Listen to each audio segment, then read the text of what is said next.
Good morning, friends. Thank you for joining us.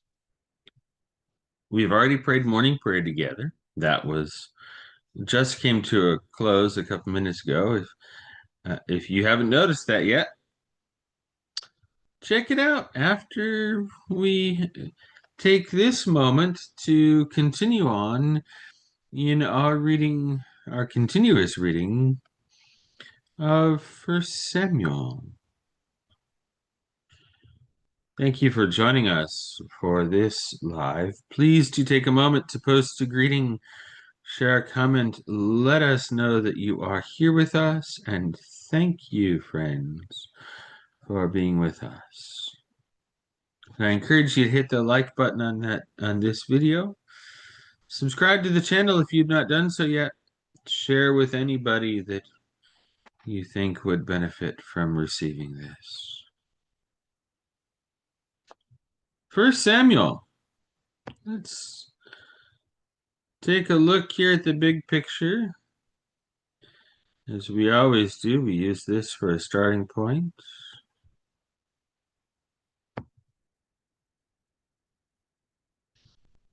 We are in First Samuel. Yes, you've heard me say this before. First Samuel and Second Samuel originally were just Samuel, one unified book.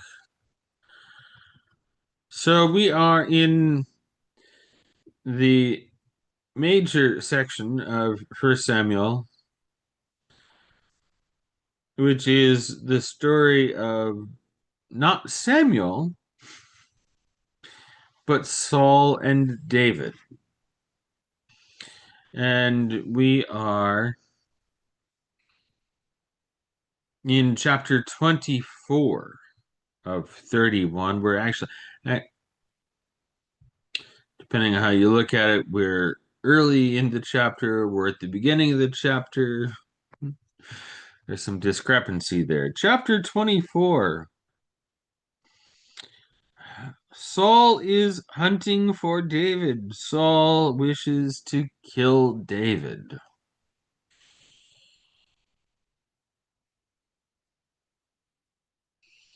Grand irony, by the time we get through the end of chapter 31, one of these two men will indeed be dead. But it won't be David.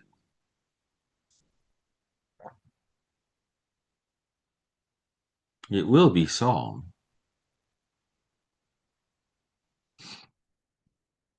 So, friends, we read.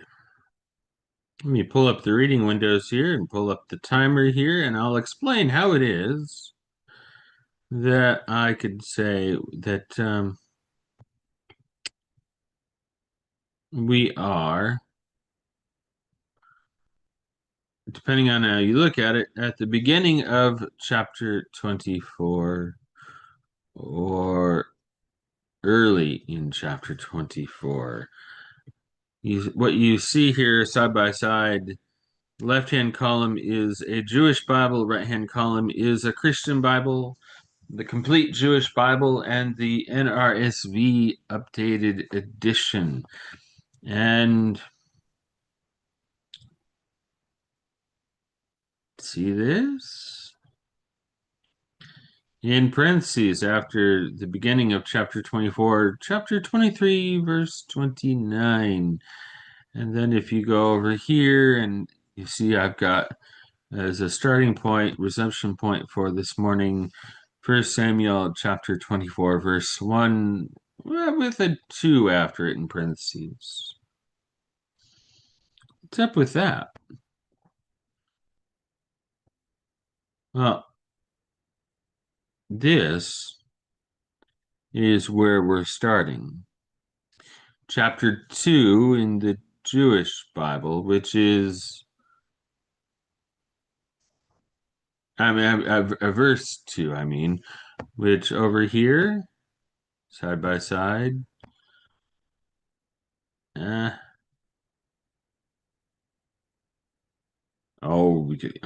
being stupid. Oh, we'll do it that way.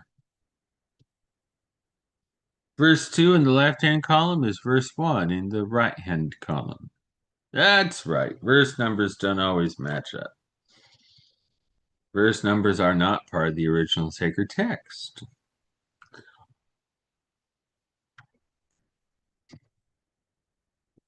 For what that's worth. So, right-hand column, beginning of the chapter. Left-hand column, near the beginning of the chapter. I will be reading from the left-hand column. The right-hand column is there for some interesting comparisons and also for those moments when we need to pause to remember what is it that we are reading, especially when Jewish biblical language and Christian biblical language don't always match up. This right now is primarily the story of David and Saul. David is David. Saul, in Jewish biblical language, is Shaul.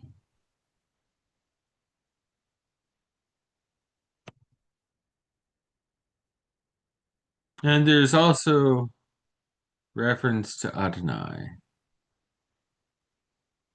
which is a term that we don't really use as Christians for God. We just call God God.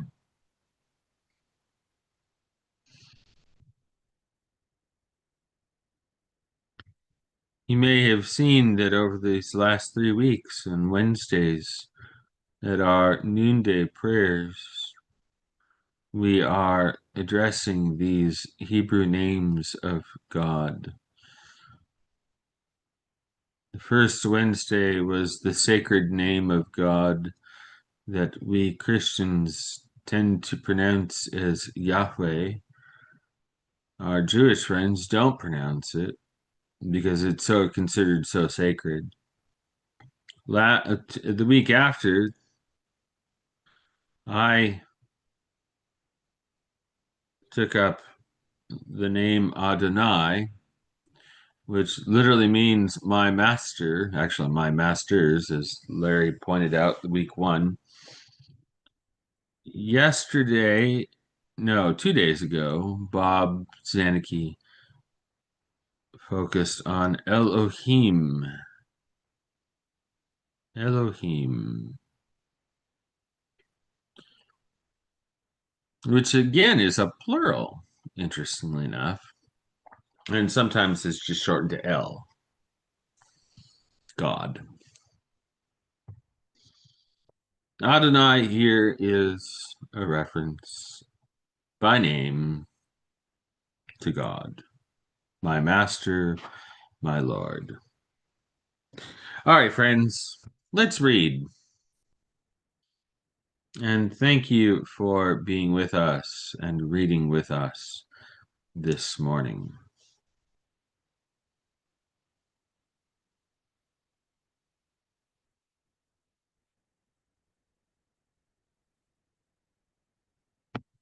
When Shaul returned from pursuing the Plishtim, the Philistines, he was told that David was in the desert at En-Gedi.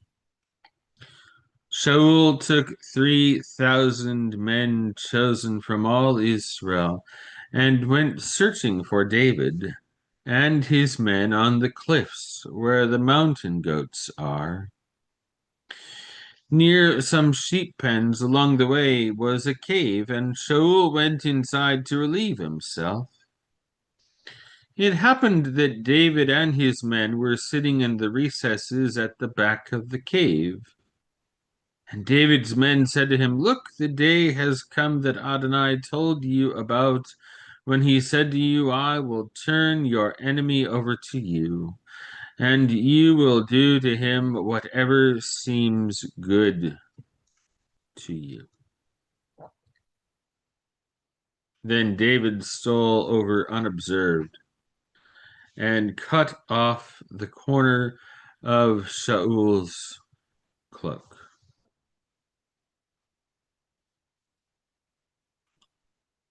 But after doing this, David felt remorse over cutting Shaul's garment. He said to his men, Adonai forbid that I should do such a thing to my Lord Adonai's anointed, as raise my hand against him. After all, he is Adonai's anointed. By saying this, David stopped his men and would not let them do anything to Shaul. Shaul got up, left the cave, and went on his way. Then David too got up and went outside the cave, where he called after Shaul, My lord the king. When Shaul looked behind him, David bowed with his face to the ground and prostrated himself. David said to Shaul, Why do you listen to people who say David is out to harm you? Here today you have seen with your own eyes that Adonai put you in my power there in the cave. Some of my men said I should kill you, but I spared you.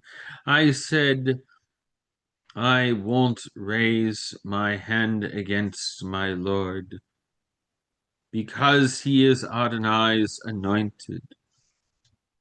Moreover, my father, look, here in my hand you see the corner of your cloak. By the fact that I only cut off a piece of your cloak and didn't kill you, you can see and understand that I have no plan to do harm or rebel, and that I haven't sinned against you, even though you are seeking every chance to get to take my life. May Adonai judge between you and me, and may Adonai revenge me on you, but I will not lay a hand on you. As the old saying has it, out of the wicked comes wickedness. But I will not lay a hand on you. The king of Israel has come on a campaign. After whom? Whom are you chasing? A dead dog, a single flea. Adonai be the judge. Let him decide between me and you. May he take my side and rescue me from your power. After David had finished speaking to Shaul, Shaul said, Is that your voice, my son David? Then Shaul cried out and wept. And he said to David, You are more righteous than I because you have treated me well, while I have been treating you badly. You have made it clear to me today that you have done me good.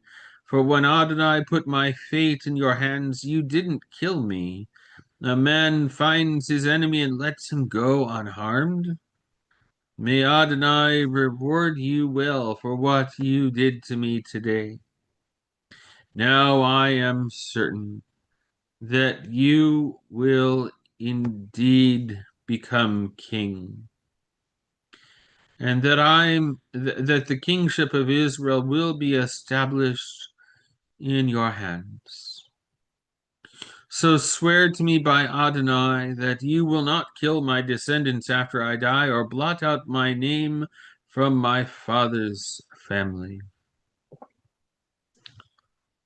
David swore to Shaul, and Shaul went home. But David and his men went back up to the stronghold. Shmuel. Here comes Samuel again. That's Samuel. Shmuel died. All of Israel assembled to mourn him and bury him at his home in Ramah. Then David set out and went down to the Paran desert. Now there was a man in Maon who had property in Carmel. He was very rich, having 3,000 sheep and 1,000 goats, and he was shearing his sheep in Carmel. The man's name was Nabal, and his wife was named uh, Abigail.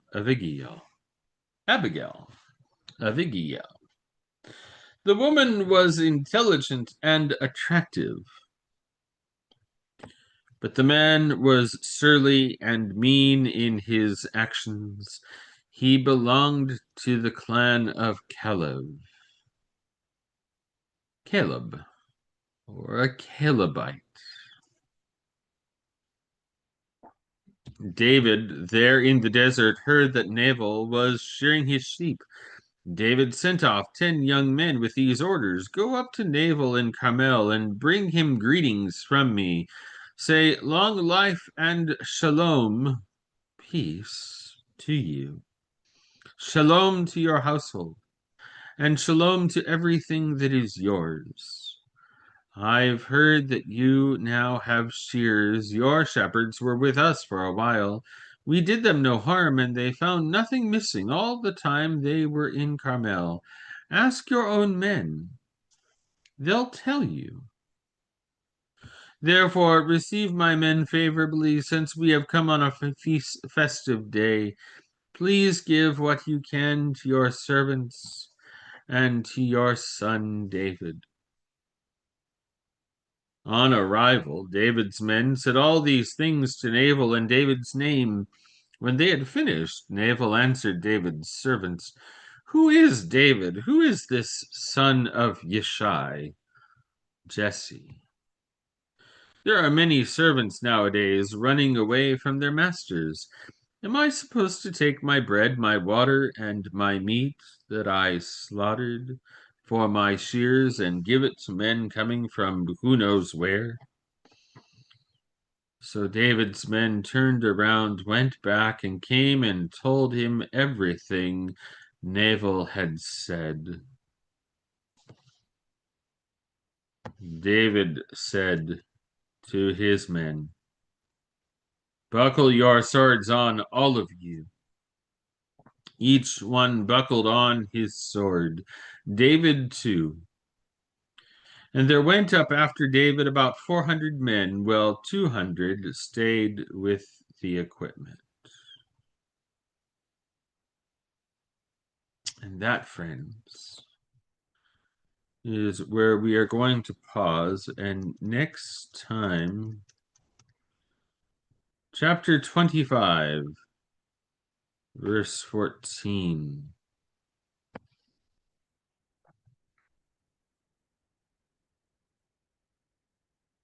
And we're back to the verse numbers matching up. All right.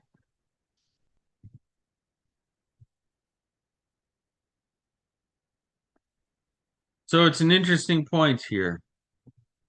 Samuel has now died.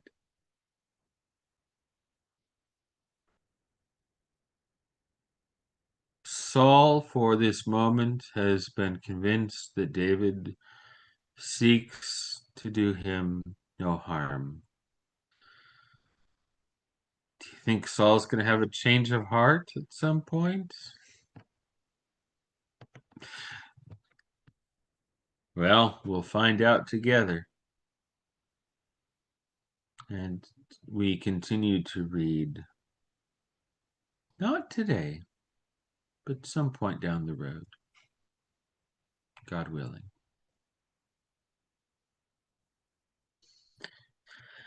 Have a blessed Friday, dear friends. We'll begin our Sabbath day prayers tonight with evening prayers. Good morning, Audrey. A blessed Friday to you all.